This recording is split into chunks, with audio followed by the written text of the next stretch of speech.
Hello students, this is doctor Akanksha Gupta. Welcome to my channel. आज का हमारा टॉपिक है कि हम मैट्रिक्स मल्टीप्लिकेशन का प्रोग्राम बनाएंगे।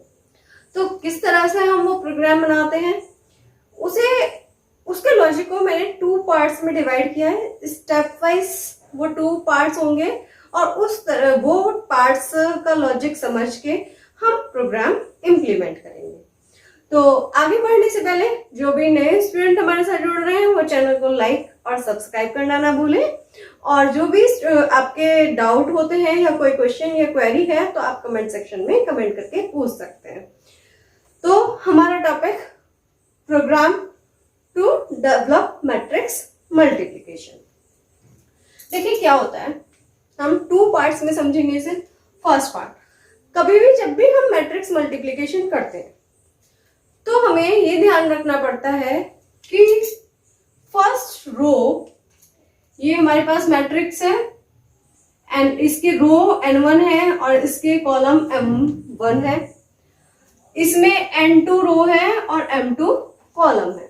तो मैट्रिक्स मल्टीप्लिकेशन के लिए फर्स्ट रूल होता है कि इसके नंबर ऑफ कॉलम, मतलब फर्स्ट मैट्रिक्स के number of column must be equal to number of row of second matrix. First matrix के जो कॉलम है वो सेकेंड मैट्रिक्स के रो के इक्वल होने चाहिए, तभी आपका मैट्रिक्स मल्टीप्लिकेशन पॉसिबल हो पाएगा। देखिए, इफ मतलब कंडीशन हमारे माइंड में प्रोग्राम बनाते हुए ये जरूर होनी चाहिए कि यदि ये इक्वल हैं तभी हमारा मैट्रिक्स मल्टीप्लिकेशन हो, मैट्रिक्स मल्टीप्लिकेशन हो। ये लॉजिक हम बताएंगे अभी, ये लॉजिक अभी डिस्कस करेंगे। यदि ये इक्वल है तो हम ये वर्क करेंगे, else no operation, no multiplication, आप ये लिखेंगे no multiplication can be perform, multiplication can not be perform.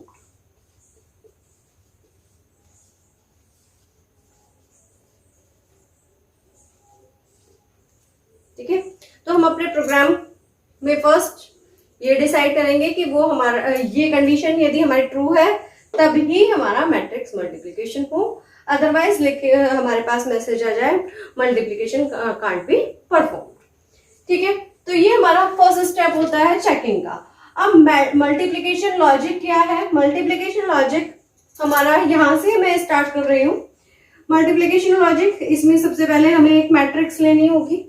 ठीक है, ये मैट्रिक्स लेनी होगी, फिर एक सेकेंड मैट्रिक्स लेनी होगी। इसमें कुछ एलिमेंट्स हम इनपुट कराएंगे, लाइक ये हमने 2 मैट्रिक्स ले ली। ठीक है, ये 2 मैट्रिक्स ले ली, ये भी 3/3 की है और ये भी हमारी 3/3 की है। तो 3 equal to 3, it means multiplication perform हो सकता है। फिर हम कैसे करते हैं, आपको सबको पता है, मैट्रिक्स मल्टीप्लिकेशन सबने पढ़ा होगा कि फर्स्ट रो की मल्टीप्लाई किससे होती है? फर्स्ट कॉलम से, फिर इसकी मल्टीप्लाई इससे और फिर इसकी मल्टीप्लाई इससे, इस तरह से होता है। फिर सेकेंड रो के लिए क्या होता है, फिर इसकी मल्टीप्लाई इससे इससे, मतलब हर रो की कॉलम से मल्टीप्लाई होगी। इट मीन्स यहाँ पर यदि हमें सी मैट्रिक्स चाहिए, मल्टीप्लाई होके कैसे आएगा? 1 into 2 प्लस 2 into 1,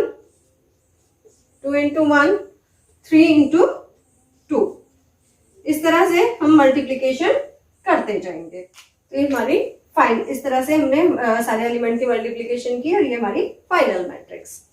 ठीक, इसकी पहले इसमें मल्टीप्लाई की, फिर इस रो की इस कॉलम में मल्टीप्लाई की तो सेकेंड एलिमेंट मिल गया, फिर इस फर्स्ट रो की मल्टीप्लाई हमने थर्ड कॉलम में की तो थर्ड एलिमेंट मिल गया। फिर ऐसे ही सेकेंड रो की फर्स्ट कॉलम में मल्टीप्लाई की तो ये फर्स्ट एलिमेंट कर दिया। इवेंचुअली हमने पूरी मैट्रिक्स मल्टीप्लाई कर दी। ठीक है, तो ये तो हमारा है लॉजिक कि हम क्या करते हैं, हर रो की मल्टीप्लाई हर कॉलम से करते जाते हैं और उन एलिमेंट्स को हम ऐड करते हैं। और ऐड करने के बाद देखिए मल्टीप्लाई कर रही हूं मैं 1 की 2 से, 2 की 1 से और 3 की 2 से। इनके कॉरेस्पॉन्डिंग एलिमेंट की मल्टीप्लाई करके हमने क्या किया है, प्लस किया है। तो यहां से प्रोग्राम डेवलप करने के लिए आपके माइंड में लॉजिक जाना चाहिए कि हम क्या करेंगे, रो की मल्टीप्लाई कॉलम से करेंगे और सारे जो भी हम मल्टीप्लाई कर रहे हैं उन्हें हम ऐड करेंगे। अब देखिए क्या होता है नेक्स्ट। अभी तक हमने मैथमेटिकली देखा कि किस तरह से हमारा लॉजिक होता है मैट्रिक्स मल्टीप्लिकेशन के लिए। अब हम उसे प्रोग्रामिंग में कैसे कन्वर्ट करेंगे। अब मैं सबस्क्रिप्ट की फॉर्म में लिखा है, मैं आपको केसेस दिखाऊंगी मैट्रिक्स मल्टीप्लिकेशन में एक्चुअली में सबस्क्रिप्ट में क्या डिफरेंसेस आते हैं और फिर एक जनरल फॉर्मूला ड्राइव कर लेंगे जो हमारे प्रोग्राम में हम यूज करेंगे कि आई और जे लूप में क्या जनरल चीज रखनी चाहिए जिससे कि हमारा पूरा मैट्रिक्स मल्टीप्लिकेशन परफॉर्म हो जाए। आइए देखते हैं। देखिए जब हमें मल्टीप्लिकेशन करनी होती है तो इस रो की मल्टीप्लिकेशन मैं इस कॉलम से करूंगी, मैं C00, यहां क्या आएगा C00। ये एलिमेंट कैसे आएगा, देखिए C00, ये इस एलिमेंट को हम कैसे मिलेगा, ये हमें A00 की मल्टीप्लाई B00 से, A00 इंटू B00 एक प्लस मल्टीप्लाई करके हमें प्लस करना है A01 इंटू B10 प्लस इस थर्ड एलिमेंट की इससे A0, थर्ड एलिमेंट की इससे A02 इंटू B20। ठीक है, तो ये C00 हमें ऐसे मिलेगा। अब नेक्स्ट एलिमेंट C01, ये कैसे मिलेगा, देखिए C01 ऐसे ही हम इवेंचुअली केसेस निकालेंगे, बहुत सारे केसेस देखेंगे और फिर जनरल चीज निकाल लेंगे कि जनरल फार्मूला हमारा क्या बनेगा। C01 हमारा कैसे आया है, देखिए ये एलिमेंट हमारा कैसे आया होगा, इसकी मल्टीप्लाई सेकंड कॉलम से करने पर, फर्स्ट रो की मल्टीप्लाई सेकंड कॉलम से करने पर कीजिए A00 इंटू A00 की मल्टीप्लाई किससे हुई होगी, B01 से। A01 की किससे हुई होगी, B11 से। प्लस करेंगे A01 की मल्टीप्लाई हमारी हुई B11 से। फिर A02 की किससे होगी, B21 से। तो हमने कहा A02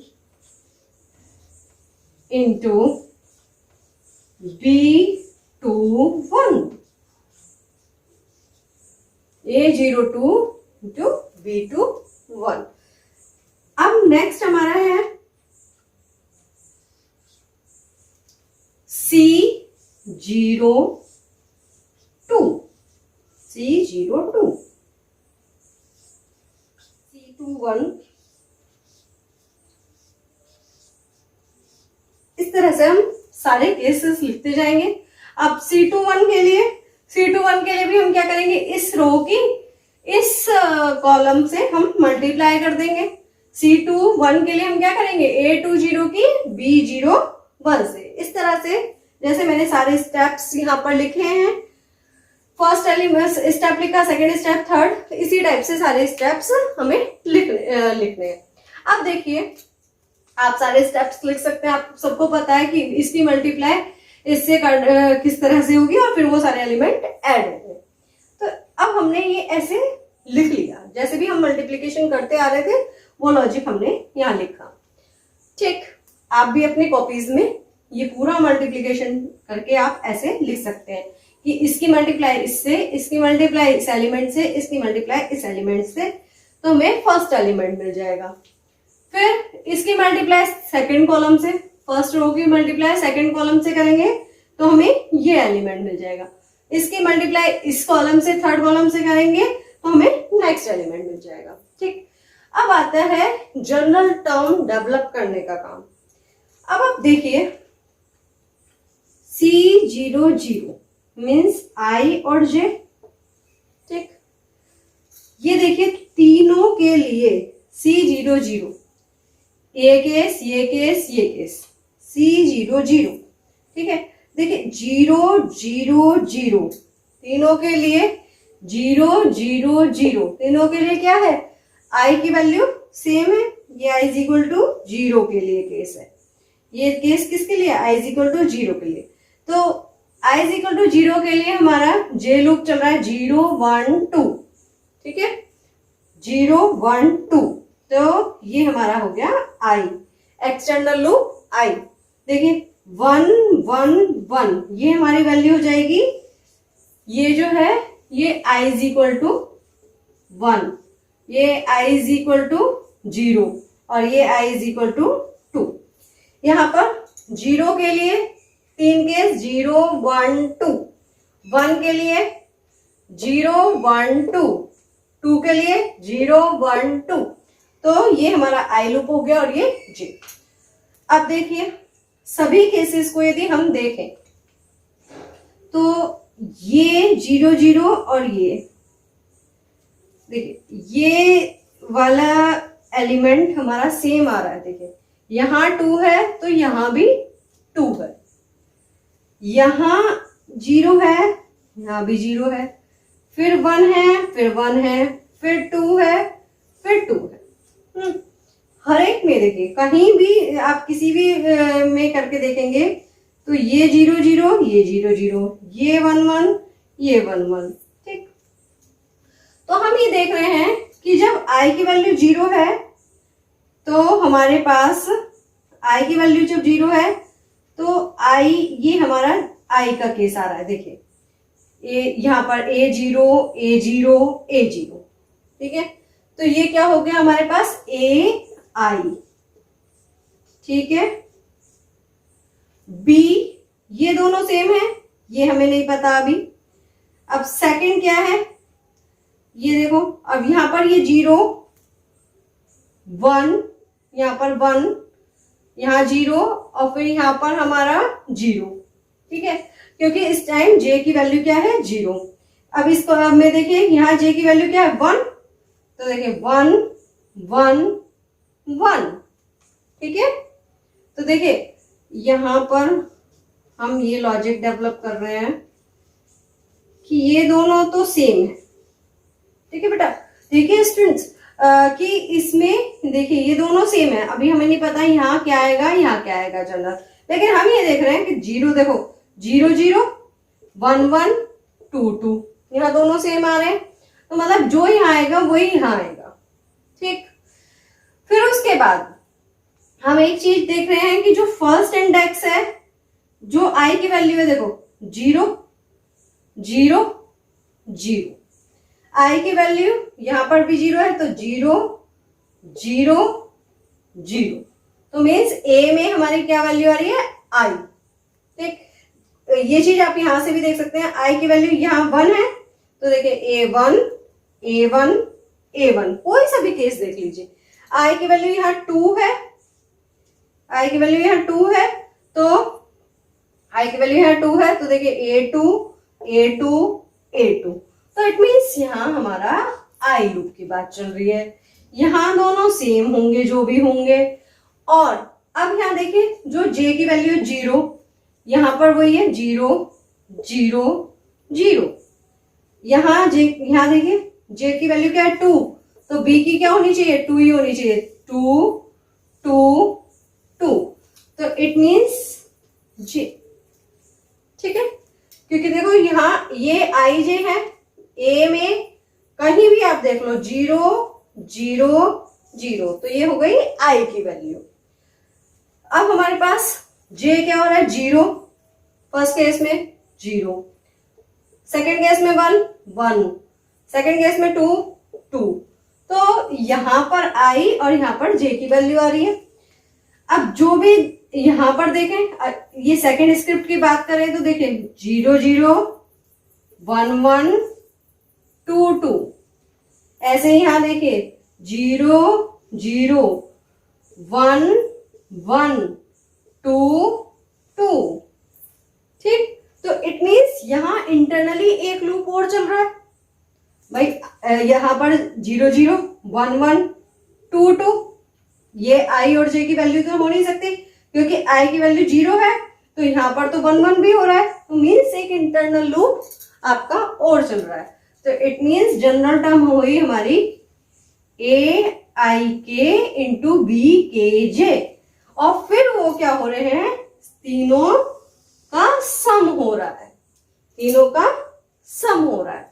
मतलब हमारी जनरल टर्म ये है सी आई जे इज इक्वल टू होगा सी आई जे में क्या होगा, हमारा मल्टीप्लीकेशन होगा ए आई के इंटू बी के जे, मल्टीप्लीकेशन होगा, और फिर वो मल्टीप्लीकेशन जो होगा वो नेक्स्ट टर्म में ऐड हो जाएगा। देखिए सब में ऐड होता जा रहा है, लूप जब तक चलेगा वो सब ऐड होता जाएगा। इट मीन्स आपको क्या लिखना है, कुछ इस तरह से करेंगे। अब मैंने यहाँ पर कुछ जनरल टर्म्स लिख दी हैं, जैसे C12 के लिए ये एलिमेंट और C20 इस एलिमेंट के लिए। ठीक है, अभी हम जनरल फार्मूला डेवलप करके आए प्रीवियस स्टेप में, ए आई के इंटू बी के जे, ये हमने डेवलप किया। ठीक, अब आप देखिए कि ये जो हम वैल्यूज कर रहे हैं ये हमने कैलकुलेट की। ठीक है, फिर ये वैल्यू किस में ऐड हो रही है, नेक्स्ट, फिर ये वैल्यू नेक्स्ट में ऐड हो रही है। ठीक है, ये मल्टीप्लिकेशन के लिए जनरल टर्म हमने ये निकाल ली थी। फिर क्या होता जा रहा है कि ये टर्म्स एक आई, ये इसमें ऐड हुई, फिर ये इसमें ऐड हुई। ठीक है, तो इस चीज को ये जो आए और फिर नेक्स्ट टर्म में ऐड हो जाए, तो इसके लिए हम क्या करेंगे, ये सी आई जे की वैल्यू है, ये आई है और ये जे है, और ये जो टर्म्स होती है ये डायमेंशंस हमारी के है। ठीक है, मतलब फर्स्ट जो डायमेंशन है वो आई लूप से, ये जे लूप से, और जो हमारी ये दोनों हैं जो सेम आ रही है वो के लूप।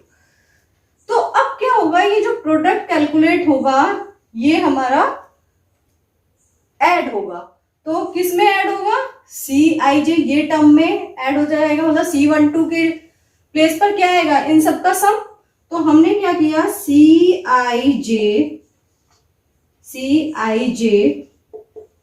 इज इक्वल टू क्या होगा, सी आई जे प्लस मल्टीप्लीकेशन ए आई के इंटू बी के जे, ये हमारा फार्मूला बन गया। ठीक, ये हमारा फार्मूला पूरा बन गया मल्टीप्लिकेशन के लिए। अच्छा, अब जब हम यहां से यहां आते हैं तो ये सब तो हमें यहां नहीं चाहिए, तो हम इट मीन्स कि आपको क्या करनी पड़ेगी, अब ये जैसे ही एक एलिमेंट हमारा पूरा कैलकुलेट हो जाता है, जैसे C12 हमारा पूरा कैलकुलेट हो गया, पूरा लूप हमारा चल गया 0 1, जैसे ही हमारा के लूप पूरा कंप्लीट हो जाता है, मतलब एक एलिमेंट कैलकुलेट हो जाता है और फिर नेक्स्ट कैलकुलेट होना होता है, तो अब हम क्या करेंगे, सी आई जे की वैल्यू 0 कर देंगे। 0 क्यों करेंगे, क्योंकि प्रीवियस सम अब हमें नहीं चाहिए, प्रीवियस सम नहीं चाहिए क्योंकि वो तो हमारा सिर्फ एक एलिमेंट के लिए था। अब C20 के लिए फिर दोबारा से लूप चलेगा, तो अब हमने क्या किया, यहाँ पर सी आई जे हम 0 कर देंगे, सी आई जे 0 कर देंगे। ठीक है, अब देखते हैं पूरा लॉजिक, ये माइंड में रखिएगा, ये कॉन्सेप्ट आपको बनना चाहिए कि हम प्रोडक्ट करते हैं, प्रोडक्ट करने के बाद हम क्या करते हैं, उस प्रोडक्ट को प्रीवियस सम में ऐड करते जाते हैं। अब देखिए कि इसका हम कॉन्सेप्ट, हम आई लूप चलाएंगे। आई लूप किसके लिए चलाएंगे, ए आई है ना, इसके लिए I is equal to 0, I is less than कितने बाई की बनेगी? यदि कोई मैट्रिक्स हमारी 2/3 की है और 3/2 की है, ये दोनों इक्वल होने चाहिए, ये दोनों इक्वल होंगे ये दोनों इक्वल होंगे तभी मल्टीप्लिकेशन ऑपरेशन हमारा परफॉर्म हो सकता है। तो रो कितनी हमें चाहिए? R1 हमारी किसकी होगी? R1, और हमारा जो प्रोडक्ट होगा वो क्या होगा? 2/2 का बनेगा। तो R1 I plus plus 4 J is equal to, J is less than, ठीक, ये जो हमारा है ये J है, J is less then C2। ये R1 है, ये हमारा C1 है, ये R2 है और ये C2 है। कॉलम 1 रो 1 C2 है एंड J प्लस प्लस। फिर इसके बाद हमने क्या किया?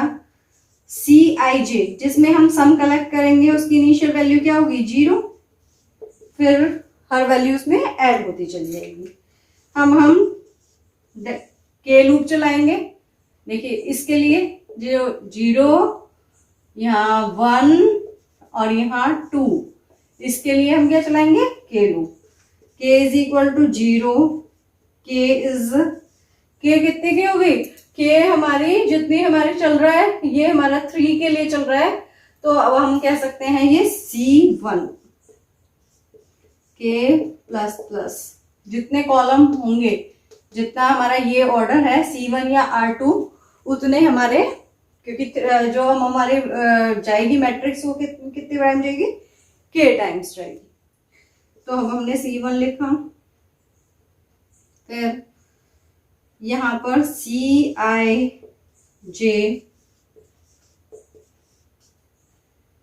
इज इक्वल टू Cij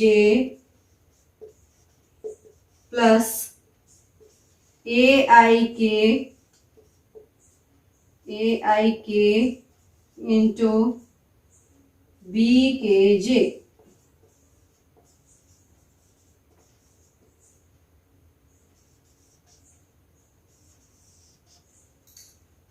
ये हमारा मल्टीप्लिकेशन का लॉजिक। अच्छा, यदि हमारी मैट्रिक्स, जैसे मैंने एग्जांपल लिया है 3/3 का, तो सिर्फ आपको क्या करना है? यहाँ पर 3, यहाँ पर 3 और यहाँ पर 3, ठीक है। अब ये हमारा मल्टीप्लिकेशन का लॉजिक हो गया कि हम क्या करते जाएंगे? अपनी जनरल टर्म ली और उसको प्रीवियस एलिमेंट में ऐड करते चले गए, और जब नेक्स्ट वैल्यू के लिए, जैसे C12 के बाद हमें C20 की वैल्यू निकालनी है, तो नेक्स्ट टाइम हमने इस वैल्यू को 0 कर दिया और फिर दोबारा से Aik इंटू Bkj शुरू कर दिया नेक्स्ट डायमेंशन के अकॉर्डिंग। तो ये हमारा मल्टीप्लिकेशन लॉजिक कंप्लीट होता है। हमने इसे कुछ स्टेप में किया। फर्स्ट स्टेप में हमने ये पर चेक किया कि हम मल्टीप्लिकेशन कर सकते हैं या नहीं, ऑपरेशन पॉसिबल है या नहीं है, और फिर मल्टीप्लिकेशन का लॉजिक सारी सब्सक्रिप्ट के बेसिस पर एक जनरल टर्म निकाली और फिर उस बेसिस पर हमने अपना कोड किया। अब ये प्रोग्राम थोड़ा लेंथी है, तो हम इसे 1 by 1 पूरे प्रोग्राम को एक कंप्लीट स्ट्रक्चर में देखते हैं। Yes, this is the matrix multiplication program. जैसा कि मैंने अभी आपको वीडियो में स्टेप 1 बताया, तो उसके अकॉर्डिंग ही हमने मैट्रिक्स की रो और कॉलम इनपुट कराए। इसमें हमने यहाँ 7th लाइन में हमने फर्स्ट मैट्रिक्स के लिए रो और कॉलम इनपुट कराए हैं, और 9th लाइन में हमने सेकंड मैट्रिक्स के लिए रो और कॉलम इनपुट कराए हैं। फिर जैसे कि मैंने आपको रूल बताया कि यदि आपका फर्स्ट मैट्रिक्स का कॉलम और सेकंड मैट्रिक्स की रो इक्वल होती है, तभी हमारा मैट्रिक्स ऑपरेशन परफॉर्म होता है। तो उसके लिए हमने यहाँ 10th लाइन में कंडीशन लिखी कि ये इक्वल होंगे C1, if C1 is equal to R2, तो मैट्रिक्स ऑपरेशन हमारा परफॉर्म होगा। तो हमने क्या किया, यदि इक्वल है तो यहाँ पर हमने मैट्रिक्स मल्टीप्लिकेशन का लॉजिक लिखा। और यदि ये इक्वल नहीं है, एल्स केस में हमने लिखा ऑपरेशन कैन नॉट परफॉर्म। ठीक है, तो अब हम मैट्रिक्स के लॉजिक पर आ जाते हैं। फिर हमने लॉजिक में दोनों मैट्रिक्स, सबसे पहले मैट्रिक्स मल्टीप्लिकेशन के लिए हमें क्या चाहिएगा, हमारे पास फर्स्ट मैट्रिक्स होनी चाहिए, तो हमने फर्स्ट मैट्रिक्स इनपुट कराई, फिर सेकंड मैट्रिक्स इनपुट कराई है। 28th लाइन तक हमने दोनों मैट्रिक्स इनपुट कराई। अब यहाँ पर हमारा लॉजिक है 29th लाइन से 41 लाइन तक हमारा मैट्रिक्स मल्टीप्लिकेशन का लॉजिक है। जैसे मैंने अभी बोर्ड पर एक्सप्लेन किया कि हमें क्या करना है, जो हमारा रिज़ल्ट मैट्रिक्स आएगी उसमें रो कितनी होंगी, R1, और कॉलम कितने होंगे, C2, और जो हमारा के लूप चलेगा वो कितने टाइम चलेगा, C1, या आप कह सकते हैं R1 के इक्वल चलेगा। ठीक है, तो इसलिए मैंने यहाँ पर C1 लिया है। अब यहाँ पर हमने क्या किया, वही जनरल टर्म जो अभी समझाई, Cij = Cij plus Aik into Bkj। और जैसे ही ये के लूप ख़त्म हो जाएगा, मतलब एक एलिमेंट की वैल्यू आपकी कैलकुलेट हो गई, तो हम जब नेक्स्ट टाइम दूसरी रो और दूसरे कॉलम पे जाएंगे तो Cij की वैल्यू 0 कर देंगे, जिससे कि अब हम न्यू वैल्यू कैलकुलेट कर पाएँ। ठीक है, क्योंकि एक वैल्यू दूसरी वैल्यू में ऐड नहीं होती है जब हम फर्स्ट एलिमेंट से सेकंड एलिमेंट पर जाते हैं, तो इसलिए हमने ये रिज़ल्ट 0 कर दिया। और यहाँ पर अब हमने जो ये हमारा Cij मैट्रिक्स आई है उसे एज अ रिज़ल्ट हमने प्रिंट कर दिया। तो ये हमारा मैट्रिक्स मल्टीप्लिकेशन का प्रोग्राम है। This one. Okay, thank you so much.